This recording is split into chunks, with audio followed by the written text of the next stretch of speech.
राजू वैद्य परत तुम्हाला सोडून भाजपमध्ये त्यांनी प्रवेश केलेला आहे. राजू वैद्य तसं पाहायला गेलं तर परवापर्यंत आमच्या सोबत होते. परवा काय काल सकाळी सुद्धा होते. आणि जी आम्ही आघाडीची युतीची बोलणीची होती ती राजू वैद्यच करत होते. अचानक काय झालं कळालं नाही. राजूने तसा काही संपर्कही नाही साधलेला आणि आपल्यामार्फत मीडियाच्या मार्फत असं कळतंय की राजू वैद्य यांनी भारतीय जनता पार्टीत प्रवेश करतायत. केला की करतायत मला माहीत नाही, परंतु मला असं वाटतं राजू वैद्य एक चांगला कार्य करतात. त्याच्याविषयी काही बोलणं मला अनुचित होईल, परंतु पक्षानेही राजू वैद्य यांना बऱ्याच जबाबदाऱ्या दिलेल्या. आता महानगर प्रमुख होते, ते सभागृह नेते होते, स्टँडिंगचे चेअरमन होते, गटनेते होते, शहर प्रमुख होते. बऱ्याच जबाबदाऱ्या त्यांना पक्षाने दिलेल्या होत्या. आता त्यांनी का अशा पद्धतीने निर्णय घेतला हे अनाकलनीय आहे.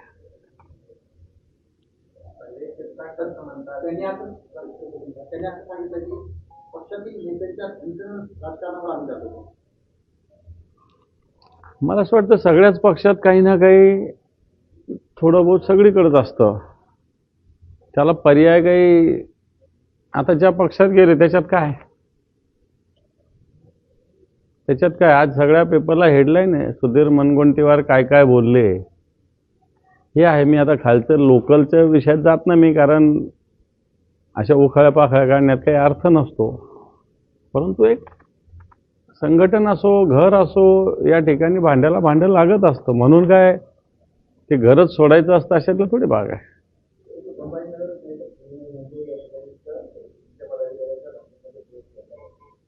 भारतीय जनता पार्टी आधाशासारखं काम करते.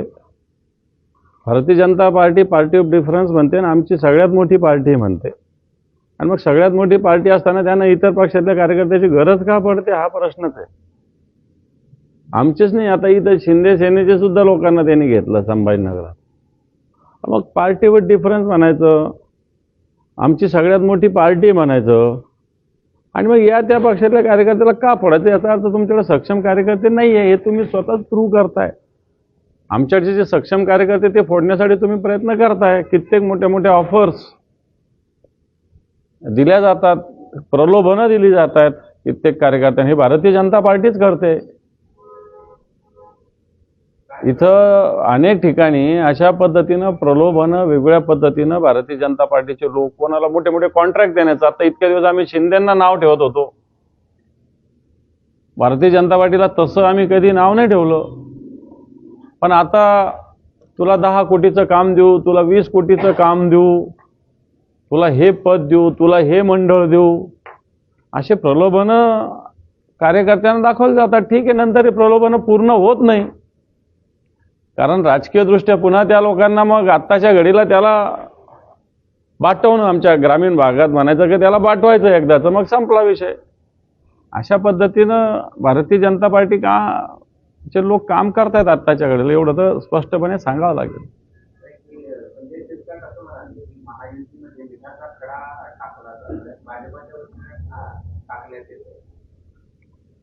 हे पहा, भारतीय जनता पार्टीच्या नेते माननीय अमित शाह साहेब यांनी ऑलरेडी मागच्या महिन्यात येऊन सांगितलं की आम्हाला आता 2029 पर्यंत कोणत्याही कुबड्याची गरज नाही. याचाच अर्थ कोणत्याही पक्षाची गरज नाही. आणि म्हणून भारतीय जनता पार्टी त्या अँगलने काम करते हे आपल्याला स्वीकारावं लागेल.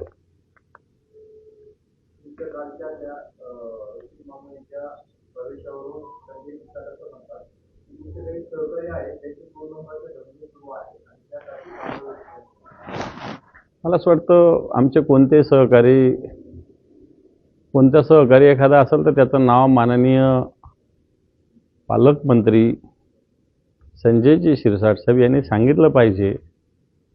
उलटे त्या भागातल्या तुमच्या कार्यकर्त्यांचे काय काय धंदे जर आम्ही सांगितले तर हे धंदे रोखण्यासाठीच या लोकांनी तुमच्याकडे प्रवेश केलेला आहे. नाही तर यांच्यावर MPDA, तडीपारी अशा कारवाया करायची पोलिसांनी प्रोसेस सुरू केली होती. त्याच्यातून वाचण्यासाठी या भागातले कार्यकर्ते ऑलरेडी तुमच्याकडे आलेले आहेत. त्यामुळे या धंद्याची जाण तुम्हाला जास्त असेल, मला कमी आहे. राष्ट्रवादी एकत्र येण्याची शक्यता आहे त्यावेळी पावलं उचलली जात आहे. त्यांच्या पक्षाचं मला काही माहिती नाही. अजितदादा ठाण मांडून बसले म्हणजे अजितदादा पुण्याचेच आहे, त्यामुळे तिथं बसले म्हणून ठाण मांडून बसले असं म्हणता येणार नाही. पुणे त्यांची पूर्णपणे कर्मभूमी आहे. तुमचे सहकारी शरद पवार वर देखील त्यांच्यासोबत जाण्याची शक्यता आहे. हे पण शक्यता या शब्दाला काही अर्थ नाही. ज्यावेळेस होईल त्याविषयी याच्याविषयी बोलणं योग्य ठरेल. आत्ताच्या घडीला शक्यता या शब्द म्हणण्याला, या शब्दाविषयी उगाच आपण त्याच्याविषयी रिॲक्ट होणं याला कोणताही अर्थ नाही. ज्यावेळेस या गोष्टी होतील त्यावेळेस याच्यावर बोलता येईल, त्याच्यावर व्यवस्थित प्रतिक्रिया देता येईल.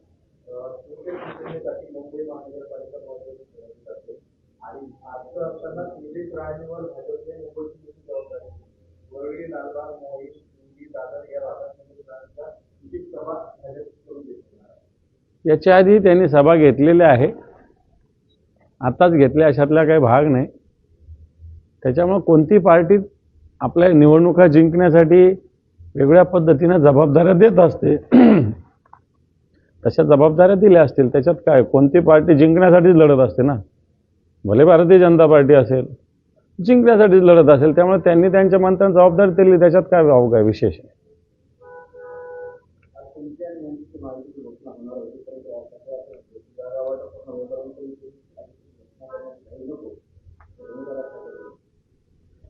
मला असं वाटतं आता या गोष्टी काय सिक्रेट थोडी राहिल्या, ओपन आहे. शिवसेना आणि मनसे एकत्र लढणार आहे हे आता अतिशय सुस्पष्ट आहे. त्याच्यामुळे आज डिक्लेअर करणं काय आणि उद्या करणं काय आणि परवा करणं काय आणि 1 तारखेला डिक्लेअर करणं त्याने फरक काय पडणार विशेष. परंतु एकत्र लढणार एवढं तर क्लिअर झालेलं आहे.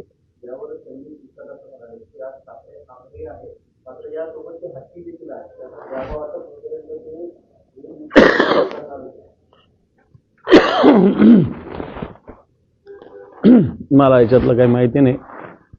शिरसाटांना जास्त माहिती आहे, मला काही याच्यातली माहिती नाही. याच्यात हट्ट आणि आग्रह हा विषय राजकारणात नसतो.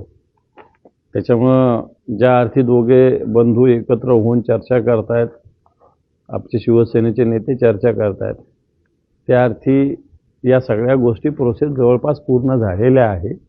1-2 दिवसात या सगळ्या गोष्टी स्पष्ट होतील.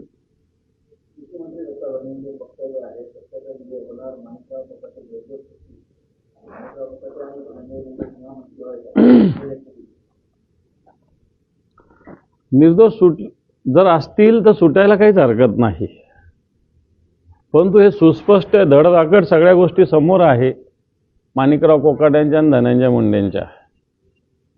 त्याच्यामुळं न्यायव्यवस्थेला असं गृहीत धरू नये.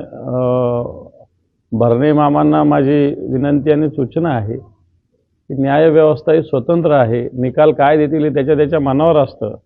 आणि हे 2 आरोपी आहेत. कोकाटेंचा आरोप वेगळ्या प्रकारचा आहे, परंतु धनुभाऊचा आरोप हा वेगळ्या प्रकारचा आहे, लक्षात घ्या.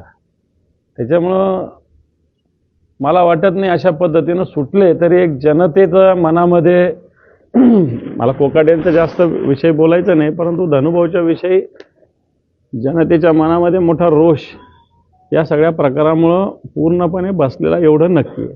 कोर्ट सोडेल न सोडेल हा वेगळा विषय आहे, पण जनता सोडत नसते एवढं नक्की.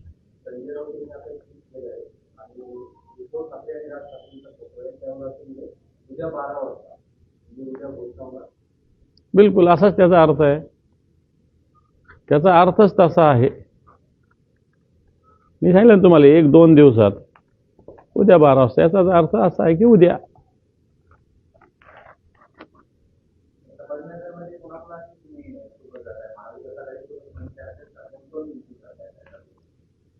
भारतीय जनता पार्टी शिंदे गट सोडून सगळे एकत्र यावे असा आमचा प्रयत्न चालू आहे. आणि निश्चित सगळे मिळून ही निवडणूक आम्ही जिंकू, लढू आणि जिंकू, दोन्ही करू. नाही, हे लोक नाही. MIMचा आमचा तर काही संबंधच येत नाही. MIM बरोबर कोणाचीच तयारी नाही, कोणा जायचं काही कारणच नाही आहे. अजितदादांचा पक्ष इथं 2-4 वाडापुरता आहे तसा पाहायला गेला तर. या संभाजीनगर 2-4 वाडापुरता नाही, 2-4 माणसांपुरता आहे. त्यांच्याकडूनही तशी आम्हाला खुली आमच्यासोबत येण्याचं त्यांचं सुद्धा तयारी आहे हे तुम्हाला सांगतो आता. त्याची तयारी त्यांनी दर्शवली होती. बिलकुल दर्शवलेली. होईल कसं? अजून आम्ही त्याच्यावर विचार नाही केला, परंतु अजितदादाच्या गटाने सुद्धा तशी तयारी आमच्याबरोबर येण्याची दर्शविलेली आहे.